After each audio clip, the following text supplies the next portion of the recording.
Hello YouTube, and welcome back to the Silver Swanner channel. This is the 12th video in my US Typeset series, and today we'll be adding this 1945 Jefferson War Nickel to the typeset.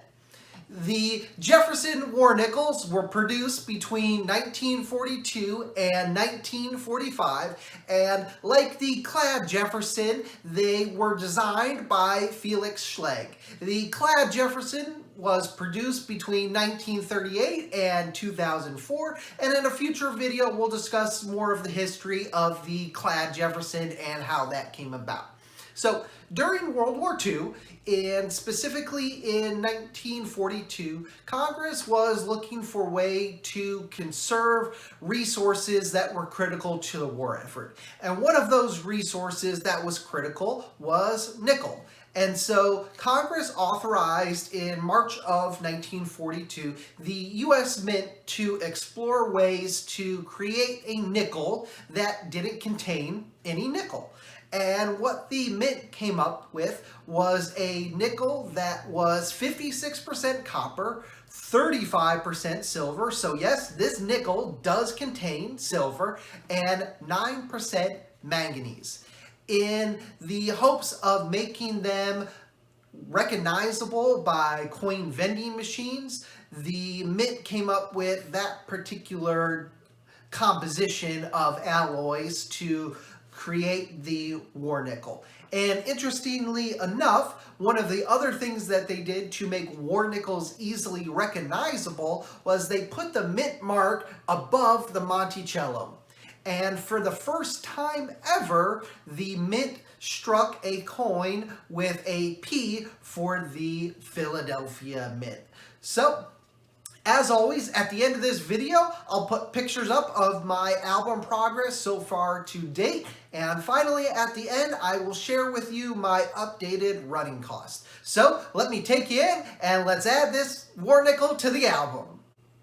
Welcome back, everyone. So here is my 2021 Red Book. I'm actually giving this one away. It's signed, has a sticker in it. I'll leave a link to my giveaway in the description below. I'm actually giving away a 1937 silver quarter as well as this 2021 Red Book as part of my 250 subscriber giveaway. So like I said, I'll leave a link to that giveaway comment video in the description below. That being said, I now have my 2022 Red Book. So opening that to the War Nickel page here, let's go ahead and take a look. Like I said, this is a 1945 San Francisco. So there it is. We'll get out of the flip here in a second and get a little bit better of a look. So going over to the clad, because the grading still applies here. Looking at extremely fine here. I went and took a look at this before. It says cheekbone, hairlines, eyebrow, slightly worn but well-defined. Base of triangle above pillars, visible but weak. So let's go ahead and pop this one out of the flip here.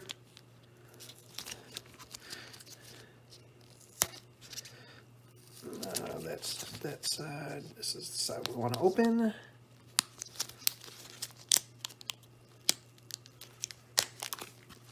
All right, and here we are.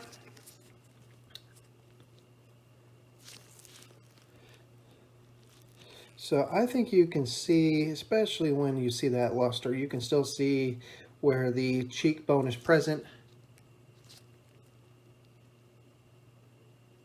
You can see the hairlines there. Then if we flip it over to the reverse here, you can just make out the triangle above those four pillars at the front of Monticello there. So I'm going to grade this one a EF40. I think that's fair. Again, going to the Red Book here for a 1945 S58 million EF40 250. Paid a little bit more than $450. I think I got distracted by the mint luster here. In addition, I did not realize that the 1942P was the first coin ever to featured the Philadelphia Mint mark. So this will be a coin that I will want to add to the typeset. So we will be coming back and adding a future example of a war nickel to the album. That being said, let's go ahead and get the coin added here. So flipping over to the nickel page here, it's going to be on the very bottom here. Let's see how easy this one goes. It's been hit or miss the last couple weeks. And that one feels pretty easy. All right, so as always, I will go ahead and throw up the updated album photos. And finally, I will share with you my updated running costs to this point. So here are my updated album pictures. Next week, we will be visiting the dimes and quarter page. And finally, here are my updated running cost. So for the war nickel, I paid $8.01 and 79 cents in shipping. I bought this from eBay. I definitely overpaid for the war nickel, comparing it to Redbook. I think I got distracted by the mint luster, so hopefully you learned something about war nickel grades along with me this week. So for my total cost then, I've paid $681.21 for the coins, and I've paid $19.30 in shipping for a grand total of $700.51.